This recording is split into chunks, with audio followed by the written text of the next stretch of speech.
தனிப்பெரும் கருணை அருட்பெரும் ஜோதி நினைந்து நினைந்து உணர்ந்து உணர்ந்து நினைந்து நினைந்து உணர்ந்து உணர்ந்து நெகிழ்ந்து நெகிழ்ந்து அன்பே நிறைந்து நிறைந்து ஊற்றெழும் கண்ணீர் அதனால் உடம்பு நனைந்து நனைந்து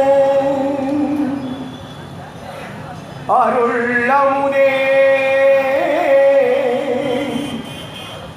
நன்னிதியே ஞான நடத்தரசே என்னுரிமை நாயகனே என்று என்னுரிமை நாயகனே என்று வளைந்து வளைந்து ஏத்தரும் நாம் வம்மின் உலையறி மரணமிலா பெருவாழ்வில் வாழ்ந்திடலாம் கண்டி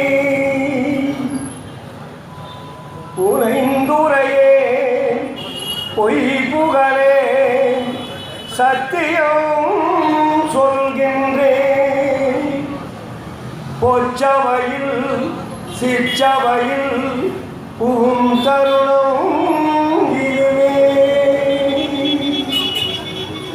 புகும் தருணம் இதுவே புகும் தருணம் இதுவே அருட்பெரும் ஜோதி அருட்பெரும் ஜோதி தனிப்பெரும் கருணை அருட்பெரும் ஜோதி ஆண்மனே ஒருமைப்பாட்டு உரிமையுடைய சகோதர சகோதரிகளே,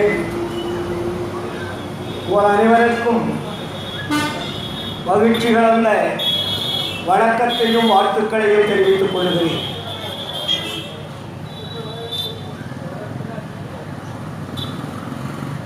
உளுந்தூர்பேட்டை மாநகரிலே வள்ளலாருடைய கொள்கைகளை பரப்பும் நோக்கத்தோடு இங்கே பல இளைஞர்கள் எல்லாம் சேர்ந்து ஒரு பொதுக்கூட்டம் நடத்த வேண்டும் என்ற ஆர்வம் கொண்டு என்னிடத்திலே தொடர்பு கொண்டு அன்பு கட்டளையிட்டார்கள். இதுவரையிலே நாங்கள் பொதுக்கூட்டம் நடத்தியதில்லை, இருந்தாலும் இந்த ஆண்டு நடத்த வேண்டும், அதற்கு நீங்கள் தலைமை தாங்கி நடத்த வேண்டும் என்று கேட்டார்கள். நான் எந்த நிகழ்ச்சிக்கும் தலைமை தாங்கியது கிடையாது. சொற்பொழி நிகழ்ச்சி எனக்கு அதிகமாக பழக்கம். தலைமை தாங்குபவர்கள் நிறைய பேர் இருப்பார்கள். ஆனாலே இந்த நிகழ்ச்சிக்கு நமது அருமை நண்பர் வீரப்பன் அவர்கள் தொடர்பு கொண்டு கேட்கின்ற பொழுது, இன்று நான் ஈரோடு செல்லக்கூடிய ஒரு மார்க்கம், காலையிலே எனக்கு ஈரோட்டிலே நிகழ்ச்சி இருக்கிறது, இருந்தாலும் நான் போகின்ற வழியிலே உளுந்தூர்பேட்டையில் இறங்கி சொற்பொழி நிகழ்த்திவிட்டு நான் ஈரோடு செல்கிறேன் என்று சொல்லி அதற்கு நான் ஒத்துக்கொண்டேன். நாளைக்கு எனக்கு ஈரோடு நிகழ்ச்சி இருக்கிறது. ஆனால் உங்களையெல்லாம் சந்திக்கின்ற பொழுது எனக்கு அளவில்லாத மகிழ்ச்சி.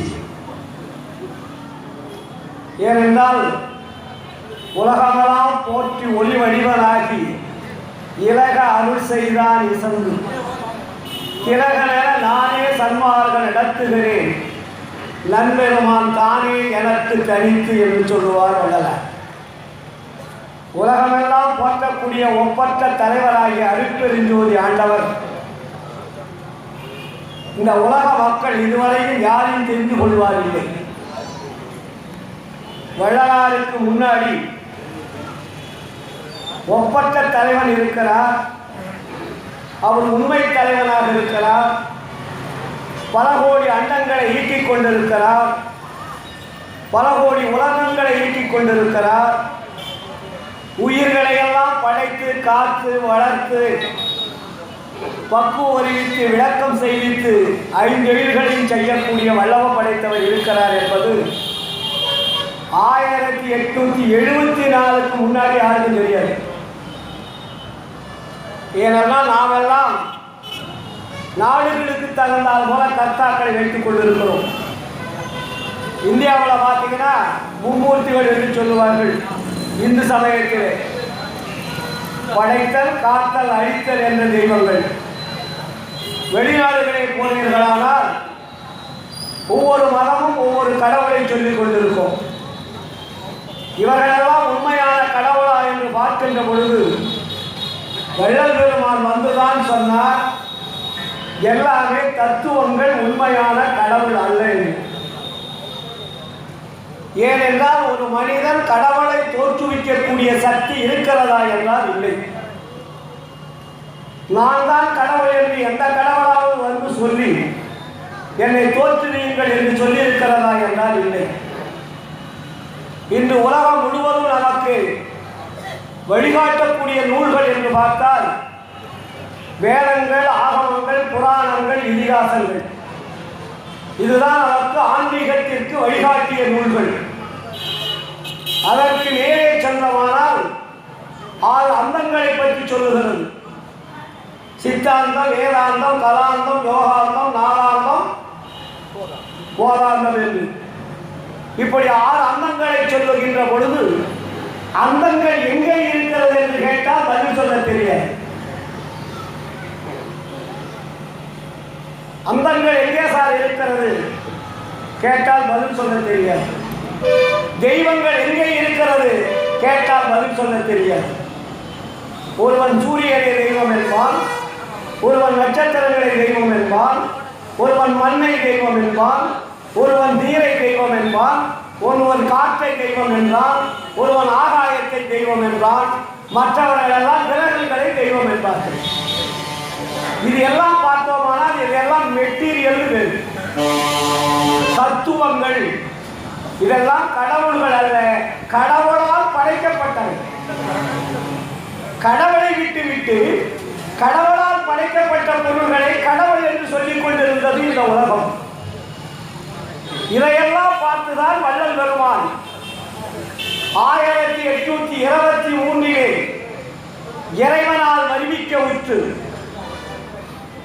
மருதூரிலே பிறந்து சிதம்பரத்திலே சென்று சென்னைக்கு சென்று சின்னக்காவளத்திலே இருந்து மறுபடியும் சென்னைக்கு வந்து சென்னையிலே 6 வருடங்களாக இருக்கின்ற பொழுது தன்னுடைய அருட்பாடல்களை எல்லாம் பாடி 35 ஆண்டுகள் சென்னையிலே தங்கி மறுபடியும் ஒவ்வொரு ஆலயங்களாக சென்று மீண்டும் சிதம்பரத்திற்கு சென்று மறுபடியும் கருங்குடிக்கு சென்று வடலூருக்கு வந்து தர்மச்சாலை ஆரம்பித்து சத்திய ஞான சபையை கட்டி இறுதியிலே வேட்டுக்குப்பம் சித்தி விழாக திருமாலியிலே இறைவனை வரவழைத்து இறைவனே தானாக வந்து வள்ளல் பெருமானை தன் வசமாக மாற்றிக்கொண்டார். உலக வரலாற்றிலே கிடையாது. இறைவன் நேரடியாக வந்து தன் பிள்ளையை எடுத்து வாரி அணைத்து, நீதான் என் பிள்ளை, உனக்கே இந்த 5 வல்லவத்தை தருகிறேன் என்று சொல்லி அந்த 5 வல்லவத்தை வள்ளல் பெருமானுக்கு கொடுத்த நாள் தான் 1874. ஏன் சொல்லுகிறேன் என்றால் அன்பர்களே, இதுவரையில் கடவுளுடைய உண்மை நாம் தெரிந்து கொள்ளவில்லை. ஆரம்பத்திலேயே வள்ளல் பெருமான் கடவுளை தேடிக்கொண்டு வந்தார். தேடிக்கொண்டு வடலூரிலே வருகின்ற பொழுது வேதங்கள் நிறைய சொல்லி இருக்கிறது என்று வேதங்களினுடைய உள்வாசலை திறந்து உள்ளே செல்லுகிறார். அப்ப வேதங்களிலே சமரசம் என்று ஒன்று இருக்கிறது. அது சமரச வேத சன்மார்க்க சங்கம் என்று அதை ஆரம்பிக்கிறார். வேத சன்மார்க்கத்திலே உள்ள நுழைந்து பார்க்கின்ற பொழுது அங்கே ஒரு தத்துவம் தான் இருக்கிறது, உண்மை கடவுள் இல்லை. அடுத்தது 6 அந்தங்களை தாண்டி ஷடாந்த சன்மார்க்கம் என்று ஒரு அமைப்பை உருவாக்கி 6 அந்தங்களுக்கு மேல் இறைவன் இருக்கிறார், பிரம்ம சுரூபமாக இருக்கிறார் என்று நினைத்து ஷடாந்த சன்மார்க்க சங்கம் என்று ஒன்று ஆரம்பித்தார். அதை ஆரம்பிக்கின்ற பொழுது அது உள்ளே நுழைந்து அவரை தேடுகின்ற பொழுது 6 அந்தங்களிலும் கடவுள் இல்லை என்பதை தெரிந்து கொண்டார். தேடினார் தேடினார் தேடிக்கொண்டே இருந்தார். அவரே சொல்லுவார், மாயையாய் கலங்கி வருந்திய போதும் வல்லலும் தன்னையே நினைத்து உன் சாயையாய் பணத்தை பார்த்தனே அல்லால் தலைவாவேது எண்ணியதுண்டு. தூய பொற்பாதம் அறிய நான் அறியேன், துயரினி சிறிது நீங்க ஆற்றேன், நாயகா பொறுத்தது போதும் நன்றருள் புரிவதும் கடலே என்று இறைவனையே கேள்வி கேட்டார். நீங்கள் வண்ணங்களாக வைத்திருக்கிறார்கள், வடிவங்களாக வைத்திருக்கிறார்கள், பல பெயர்களை வைத்திருக்கிறார்கள். இறைவா, இவர்களெல்லாம் கடவுளா? இவர்களை கடவுள் என்று நாம் எப்படி நம்புவது? கடவுளுடைய சக்தி இவர்களுக்கு எப்படி இருக்கிறது என்பதை கேளுகின்ற பொழுது சொல்லுகின்றார், மன்னவே எனினும் வடிவவே எனினும் மன்னிய உண்மை ஒன்று என்று எண்ணியதல்லா சச்சிதானந்தத்தில் இறையாவே எண்ணியதுண்டோ. அண்ணனின் பாதம் அறிய நான் அறியேன், அதனினி சிறிது நின்றாற்றே, திண்ணனே நின்மேல் ஆணை தெளிவித்து காப்பது உன் கடலே என்று சொன்னார். இப்படி தேடுகின்ற பொழுது வேதங்களை விட்டார், ஷடாந்தங்களை விட்டார். இறுதியிலே இறைவனை தேடுகின்ற பொழுது இறைவன் நேரடியாக வருகிறார். மகனே, நீ இறைவனை காண வேண்டும், ஆனால் நான் சொல்வதை கேள். என்ன சொல்? இந்த உலக மக்கள் எல்லாம் ஆண்டவருடைய பெயரால் அழிந்து கொண்டிருக்கிறார்கள். எப்படி? பட்டினி, பசி, வறுமை, ஏழ்மை என்ற கோணங்களிலே மனிதன் அழிந்து கொண்டிருக்கிறார். அந்த நிலையை உலகிலே மாற்று என்று சொல்லுகின்ற பொழுது வள்ளல் பெருமானிடத்திலே ஆண்டவர் சொல்லுகின்றார், என்ன? ஒரு தர்மசாலையை ஆரம்பித்தார். ஏதாகுமோ என்று எண்ணி நினைத்ததெல்லாம் வேதாகமங்கள் என்று மேலணிந்தார்கள். தர்மசாலையிலே வா என்றான் தான். என்ன?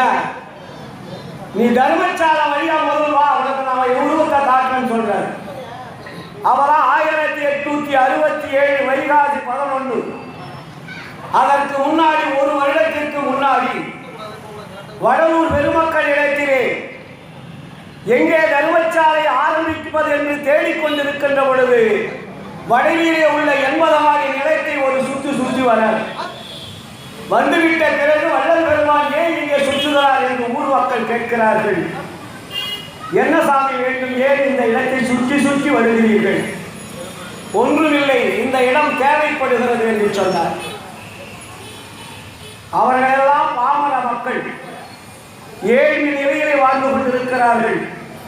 ஒவ்வொரு இடத்திலும் கால்காணி, அரகாணி, ஒதுகாணி என்ற நிலம் இருக்கிறது. அவர் சுற்றி வந்ததனுடைய மொத்தம் டோட்டல் எவ்வளவுனா 80 காணி. 80 காணி நிலத்தையும் அவர் சுற்றி வந்த இடத்தை, சாமி நீங்கள் சொல்லுங்கள், இன்றைக்கே உங்களுக்கு நாங்கள் பதிவு செய்து ஒப்படைத்து விடுகிறோம் என்று சொல்லி அந்த 80 காணி நிலத்தை அந்த ஏழை எளிய மக்கள் வள்ளல் பெருமானுக்கு கிரைய சாசனம் எழுதி வைத்து விட்டார்கள்.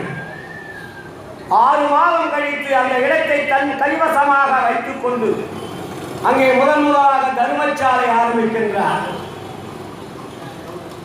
என்னால் எண்ணி நினைத்தேன், என் பாட்டை சத்தியமாய்த்தான் நுழைந்தான். முன்பாட்டு காலையிலே வந்து தர்மசாலையிலே வாயந்தான் தான் ஆண்டவர் சொல்றார். வந்துவிட்ட பிறகுதான் 1867 தர்மசாலை ஆரம்பித்து உலக மக்களுக்கு பட்டினி, பசி, வறுமை என்ற அந்த பசி பிணி, அது பசி அல்ல, பசி பிணி. மற்ற பிணிகளை போக்கி விடலாம், பசிப்பிணியை போப்பது மிகவும் கடினம். அந்த பசி என்ற பிணியை உலகத்திலே இருந்து விரட்ட வேண்டும் என்ற ஒரு கருணை உள்ளத்தோடு ஆரம்பித்ததுதான் சத்திய தர்மசாலை. அதன் பிறகு 67க்கு பிறகு 70 3 ஆண்டுகள் கழித்து இறைவனிடத்திலே உரையாடுகிறார். வள்ளல் பெருமானுக்கும் இறைவனுக்கு அங்கே உரையாடல் நிகழ்கிறது. 70 4 ஆண்டுகள் 74 வள்ளல் பெருமானிடத்திலே ஆண்டவர் சொல்லுகின்றார், மகளே, நீ எழுதிய பாடல்கள் எல்லாம் இருக்கட்டும், அது ஒரு பக்கமாக வைத்துவிடு. இப்பொழுது நான் சொல்லுகிறேன், அதை எழுது. இல்லையா நான் உள்ளிருந்து எழுதுகிறேன். 1867க்கு முன்னாடி வள்ளலார் எழுதியது 1 to 5, 1 5 திருமுறை வள்ளலார் எழுதிய நூல். 1870 74 வரையிலே இறைவனால் எழுதப்பட்ட நூல் தான் 6ஆம் திருமுறை. 6ஆம் திருமுறையிலே ஜாதி மத இன பேதம் என்பது எதுவுமே இருக்காது. இறைவனை பற்றி மட்டும் இருக்கும். இறைவன் யார் என்பது இருக்கும். இறைவனை அடையும் வழி இருக்கும். இறைவனுக்கு நமக்கு என்ன தொடர்பு என்பது இருக்கும். இறைவனை எப்படி பற்றிக் கொள்ள வேண்டும் என்பது இருக்கும். நீ மனிதனாக வாழ வேண்டுமான என்ன செய்ய வேண்டும் என்பது இருக்கும். மனித நேயம் மட்டுமல்ல, ஆண்மநேய ஒருமைப்பாட்டு உரிமையை கொண்டு வந்தார் வள்ளலார் 6ஆம் திருமுறை. 6ஆம் திருமுறை எழுதியது வள்ளலார் எழுதியவில்லை. சன்மார்க்கிகளே, மற்றவர்களே, இங்குள்ள பெரியவர்களே கேட்டுக்கொள்ளுங்கள். உலக வரலாற்றிலே இறைவன் எழுதிய நூல் ஒன்று இருக்கிறது என்றால் அது வள்ளலார் எழுதிய 6ஆம் திருமுறை மட்டும்தான். வேற எந்த நூலும் உலக வரலாற்றிலே இறைவனால் எழுதிய நூல் அல்ல. ஆனால் அவர் ஆணித்தரமாக வள்ளல் பெருமான் சொல்லுகின்றார், ஏ மனிதர்களே, நான் சொல்லுவதை கேளுங்கள். இதுவரை நான் எப்படி வந்தேன் என்று நீங்கள் பின்பற்ற வேண்டிய அவசியம் இல்லை. எனக்கு அப்பொழுது அறிவு என்பது கொஞ்சம் அற்ப அறிவாகத்தான் இருந்தது. ஏனென்றால் இப்பொழுது ஆண்டவர் என்னை ஏறான் நிலையத்தை ஏற்றி வைத்திருக்கின்றார். ஏன்? அன்பு, தயவு, கருணைதான் ஏற்றிவிட்டது. நான் பாடிய பாடல்களோ, நான் வணங்கிய தெய்வங்களோ, நான் வழிபட்ட உருவங்களோ என்னை மேலேற்றி விடவில்லை. ஆதலால் இப்பொழுது என்னை மேலேற்றி விட்டது அன்பு, தயவு, கருணைதான் ஏற்றிவிட்டது. இதை போல் நீங்களும் அன்பு, தயவு, கருணை பெற்றுக் கொண்டீர்களானால் என்னை போல் ஏறாதிசை ஏறி விடலாம் என்று வள்ளலார் பதிவு செய்கிறார். அப்போ நாம் கேட்கிறோம், வள்ளல் பெருமான் இதற்கு முன்னாடி எல்லா தெய்வங்களையும் வழிபாடு செய்து வந்தாரே, நானும் அதே போல் வழிபாடு செய்து வந்தால் என்ன என்று சில அறிவிலிகள் கேட்பதுண்டு சன்மார்க்க சங்கங்களிலே. ஏ மனிதர்களே, அறிவு இல்லை என்பதை அவரே சொல்லிவிட்டு அறிவுள்ளதை நான் சொல்லுகிறேன் என்று சொல்லுகின்ற பொழுது நீங்கள் கேட்பதை எதை என்று உங்களால் புரிந்து கொள்ள வேண்டாமா? ஏ மக்களே, நான் சொல்லவில்லை, நான் உரைக்கும் வார்த்தை அல்ல. நான் உரைக்கும் வார்த்தை எல்லாம் நாயகன் வார்த்தை. நம்புவீனோ நமரங்கால் நற்சரணம் என்கிறே, வானுரைத்த மணிமன்றில் எம்பெருமான் வரம் புரிந்து அடிக்கிட்டே போவார். அப்ப என்ன சார், நான் உரைக்கும் வார்த்தையெல்லாம் நாயகன் வார்த்தை? அப்போ ஏன் இப்படி இவருக்கு மட்டும் ஆண்டவர் சொல்வார், மற்றவர்கள் சொல்லலையா? ஏன்னா உண்மை இருப்பது. எங்க உண்மை இருக்கிறதோ அங்க இறைவன் இருப்பார். ஆனால் சொல்றார் இங்கே, உண்மை உரைக்கின்றேன் உறந்தலையின் உலகி, உரையினரில் சந்தேகித்து உளறி அழியாதி, என்மையினால் என நிலையில் எல்லாம் செய்வல்லான் என்னுள் அமர்ந்து இசைக்கென்றால் இதை கேள்வின் நீதி, தன்மையோடு சுத்த சிவ சன்மார்கள் எரியும் சார்ந்து விரைந்து ஏறினோ சத்திய வாழ்வழிக்க, கண்மை தரும் ஒரு பெருஞ்சீர் கடவுள் என புகழும் கருணை நீதி இது ஒன்றே சொல்லுகின்றார். ஏன் இந்த சன்மாரிகள் இன்னும் மூடமாக இருக்கிறார்கள் என்பது எனக்கு புரியவில்லை. மற்றவர்களை திருத்தக்கூடியவர்கள் நானே திருந்தவில்லை என்றால் மக்களை எப்படி திருத்துவது? கதிரவேல் திருந்தவில்லை என்றால் கதிரவேலுடைய வார்த்தை எப்படி மக்களிடத்திலே சென்றடையும்? ஐயா சொன்னாரே, உலகினில் உயிர்களுக்குரு இடையூறலாம் விலக நீ அடைந்து விளக்குக மகிழ்கள். நீ அடைந்தால்தான் மற்றவர்களை மகிழ்விக்க முடியும். நீ அடையவில்லை என்றால் மற்றவர்களை என்னால் எப்படி அறிவிக்க முடியும்? உன்னிடம் பொருள் இருந்தால்தான் மற்றவர்களுக்கு கொடுக்க முடியும். உன்னிடமே பொருள் இல்லை, நீ எப்படி மக்களுக்கு கொடுப்பாய்? அதுபோல் உன்னுடைய அருளை நீ பெற்றுக்கொண்டால் தான் மற்றவர்களுக்கு கொடுக்க முடியுமே தவிர நீ பெறாமல் கொடுக்க முடியாது. நீ உத்தமன் ஆகாமல் உலகத்தை நீங்கள் உத்தமனாக்க முடியாது. ஆனால் தான் உத்தமன் ஆகுக ஓங்குக என்பதை போற்றினின் பெருஞ்சி ஆற்றலில் ஓங்கி அருள் பெருஞ்சு. அப்ப எப்ப சுத்த சன்மார்க்கம் விளங்கும்? ஒழுக்கம் வேணும். வள்ளலார் சொன்ன நெறிகளை பின்பற்ற வேண்டும். வள்ளலார் ஒரு பட்டியல் போட்டாரே, மரணங்களா பெருவாழ்வு என்பது பெரிய விஷயம். அது அருள் உடம்பு பூரா நிறையணும். வள்ளல் பெருமான் சொன்ன மரணங்களா பெருவாழ்வு மரணங்களா பெருவாழ்வு சொல்லிக்கிட்டே இருக்கிறீங்க. ஒரு வயலாவது மரணங்களா பெருவாழ்வு அடைந்தானா இல்லை. ஏன்னா வாழ்க்கையே தீரும். மரணங்களா பெருவாழ்வு எப்படி வரும்? இந்த உடம்பு பொன்னுடமாக மாற வேண்டும். பொண்ணை எரிக்க முடியுமா? எல்லாத்தையும் எரிச்சிடலாம் சார். பொண்ணை எரிக்க முடியுமா? அப்போ உள்ளே அருள் என்று நிறைகின்ற பொழுது இந்த உடம்பு எப்படி மாற்றம் அடையும்? பொன்னுடம் எனக்கு பொறிந்திடும் பொழுதுதான் என்னுடம் நடந்த எண்ணி அன்பு. நீ உனக்கு பொன்னுடம்பு வரணும். பொன்னுடம்பு வந்தால்தான் அருள் அந்த லோடாகும். நீ பூத உடம்பை வைத்துக் கொண்டு மரணங்களால் பெறுவோம் வாழ முடியுமானால் வாழ முடியாது. எனக்கே கிடைக்காது, எனக்கு தெரியும். நான் ஏமாற்ற சொல்லல, ஏமாற்ற மாதிரி இல்லை. எனக்கு இந்த பிறையில் மரணங்களா பெறுவான்னு சத்தியமா கிடையாது. ஏன்னா அவருக்கு ஒரு விளக்கம் சொல்றார். மரணங்களா பெறுவார் உனக்கு வர வேண்டுமானால் ஒரு அத்தாரிட்டி கொடுக்கிறார். என்ன அத்தாரிட்டி? நரை திரை பிணி மூப்பறியா நல்ல உடம்பிலே நற்குலத்தார். நரத்திரை பிணி மூப்பு வந்துருச்சே, என்றே எண்ணிலும் இளமையோடு இருக்க நன்றேதன் ஒரு ஞானமாம் வரும். நீ இளமையா இருக்கக்கூடிய ஒரு வாழ்க்கை இருக்கிறது, கடைபிடித்தால் வரும். ஏனென்றால் நாம் செய்த பாவங்கள் நிறைய இருக்கிறது. கொஞ்சமான பாவமா பண்ணியிருக்கோம். இந்த பிறவியில் மட்டுமல்ல, முன்னே எத்தனை பிறவிகள் செய்த பாவம். இப்பொழுதுதான் சன்மார்க்கத்துக்கு வந்திருக்கிறோம். அப்பயும் வள்ளலாருக்கு ஒரு நமக்கு தகுதி தில்லு கொடுக்கிறார். மக்களே கொஞ்சம் எச்சரிக்காருங்க. திரைந்து திரைந்து உளுத்தவரும் இளமை அடைந்திடவும் சத்தவர்கள் எழுந்திடவும் சித்தாடல் புரிய வருகின்ற தருணம் இது வரம் பெறலாம். நீவி எப்படி இருந்தா?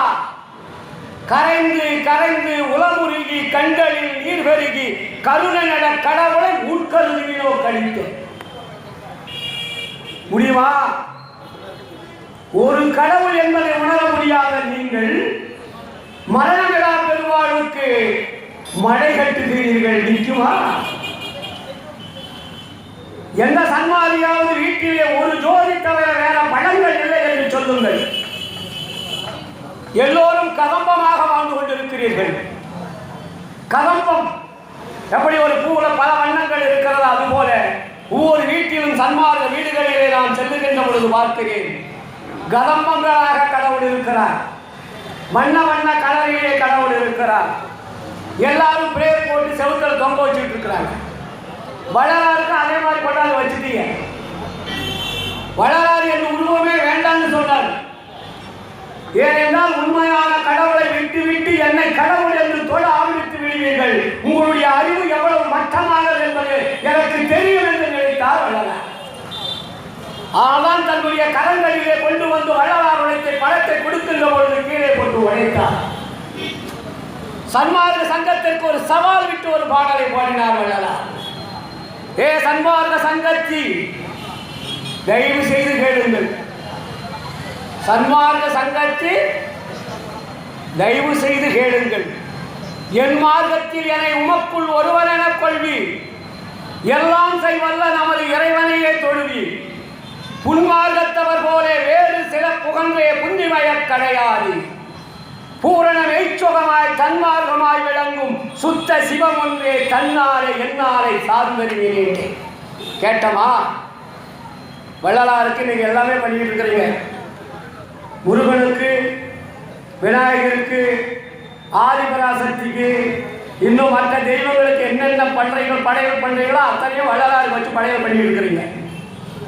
வள்ளலார் படையல் கேட்டாரா? பூ வேணும்னு கேட்டாரா? மாலை வேணும்னு கேட்டாரா? அந்த சமய குப்பையிலிருந்து வெளியே வாருங்கள் என்று சொன்னாரே வள்ளலார். இன்னொரு வள்ளலாரே சமய குப்பையிலே வைத்துக் கொண்டு நீங்கள் வழிபாடு செய்து கொண்டு இருக்கிறீர்களே, எப்படி மனநலா பெறுவார் வரும்? சிந்திக்க வேண்டும் அன்பர்களே. வள்ளலார் அருட்பெருஞ்சோதி ஆண்டவரை தவிர வேறு கடவுளை வழிபாடு செய்யாதீர்கள் என்று சொன்னார் இல்லையா? கேட்டமா? சாகாத கல்விக்கு என்ன வழி சொன்னார்? சாகாத கல்வியே கல்வி, ஒன்றே சிவம்தான் என அறிந்த அறிவே தகுமறிவு, மரம் ஐந்து வல்ல வல்லவனே தனித்த புரண வல்லவம், வேகாத காலாதி கண்டு கொண்டு எப்பொருளும் விளைய விளைவித்த தொழிலே வேட்டொழிலாகும்.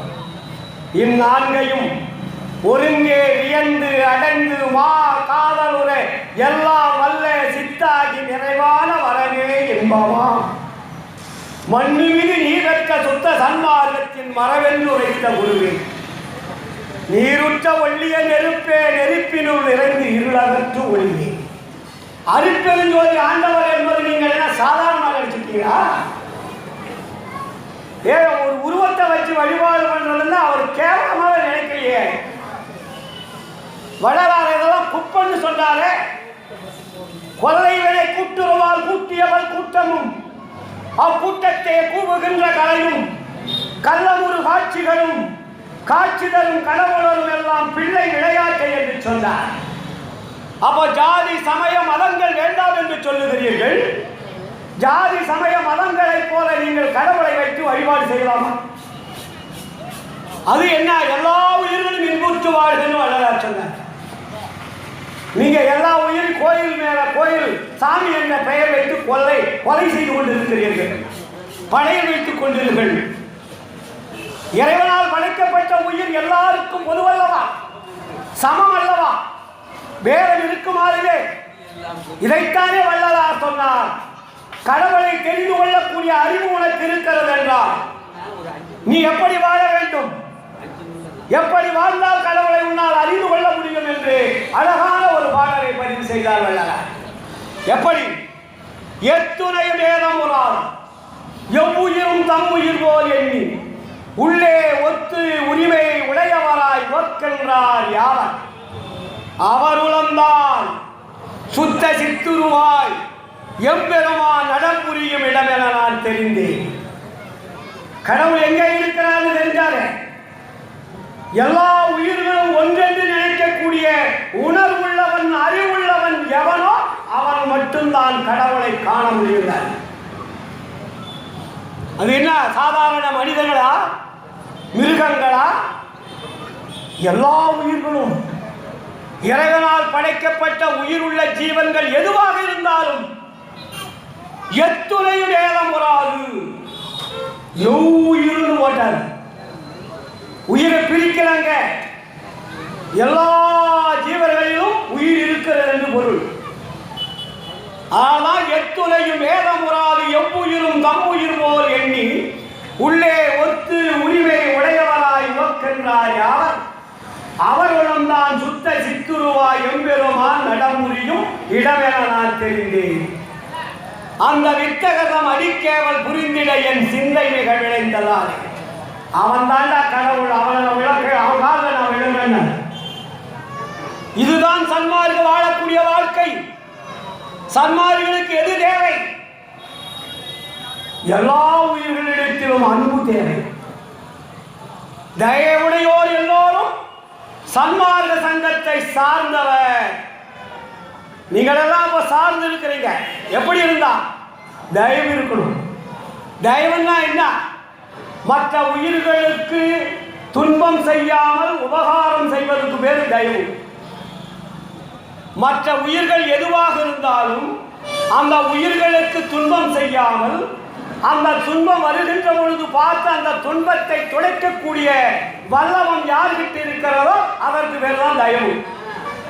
அதனால்தான் நமக்கு என்ன சொன்னாரு? தயவுள்ளோர் எல்லோரும் சன்மார்க்க சங்கத்தை சார்ந்தவரே.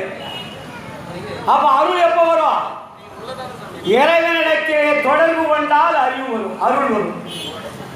அதான் அருளுடையோர் எல்லோரும் சன்மார்க்க சங்கம் அடைந்தவர். சார்ந்தவர் வேறு, அடைந்தவர் வேறு. நீங்கள் சார்ந்திருக்கிறீர்கள், அருளை பெறுவதற்குண்டான தகுதியற்றவர்களாக இருக்கின்றீர்கள். ஏனென்றால் நாம் பெற வேண்டியது ஒழுக்கம். வள்ளல் பெருமானுடைய பேசிக் எது என்றால் ஒழுக்கம். ஒழுக்கத்தில் நாளா பிடித்தவர் வள்ளலார் உலக வரலாற்றிலே கிடையாது. வள்ளுவர் சொன்னார், ஒழுக்கம் விழுப்பம் தரலாம், ஒழுக்கம் உயிரினு ஓம்பப்படும்.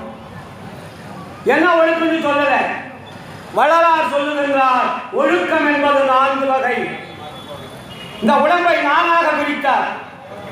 ஒன்று இந்திரியம், கரணம், ஜீவன், ஆன்மா. இது 4க்கு 4 ஒழுக்கம் வேண்டும். இந்திரியத்துக்கு இந்திரிய ஒழுக்கம், கரணத்தை கட்டுப்படுத்தினா கரண ஒழுக்கம், ஜீவனை நிறுத்திட்டா ஜீவ ஒழுக்கம், ஆன்மாவை நிறுத்திட்டா ஆன்ம ஒழுக்கம். இந்த 4 ஒழுக்கங்கள் யார் கடைபிடிக்கின்றார்களோ அவர்களுக்கு மட்டும்தான் மரணங்களா பெருவாழ்வு என்பது கிடைக்கும். அன்பர்களே, இன்னும் 8 மணிக்குள்ள எங்க நிகழ்ச்சி முடிக்கிறோம். ஏன்னா நம்ம ஒரு 4 மணிக்கு ஆரம்பிச்சிருந்தா நல்லா இருந்திருக்கும். ஊர்வலமே 5-6க்கு மேலே ஆயிடுச்சு. மக்களுக்கு கொஞ்சம் புரிய வைக்கணும். எல்லோரும் பாமர மக்கள், அறியாத மக்கள், புரியாத மக்கள். கடவுள் யார் என்பதை மக்களுக்கு முதல் சொல்லணும். கடவுள் யார் என்பது தெரியாது இருக்கின்ற வரையில் மக்கள் திருந்துவதற்கு வாய்ப்பு கிடையாது. அதனால்தான் வள்ளல் பெருமான் கடவுள் ஒளியாக இருக்கிறார் சொன்னார். அந்த ஒரே ஒரு கடவுள் தான் அருட்பெருஞ்சோதி. இப்ப நண்பர் கூட சொன்னார், மந்திரத்தை பிரிச்சு பாடக்கூடாது. அருட்பெருஞ்சோதி, அருட்பெருஞ்சோதி, தனிப்பெருங்கருணை, அருட்பெருஞ்சோதின்னு டோட்டலாக தான் சொல்லணும். பாதி சொல்லிட்டு பாதி மறுபடியும் சொல்றது அது ஒரு அறியாமை.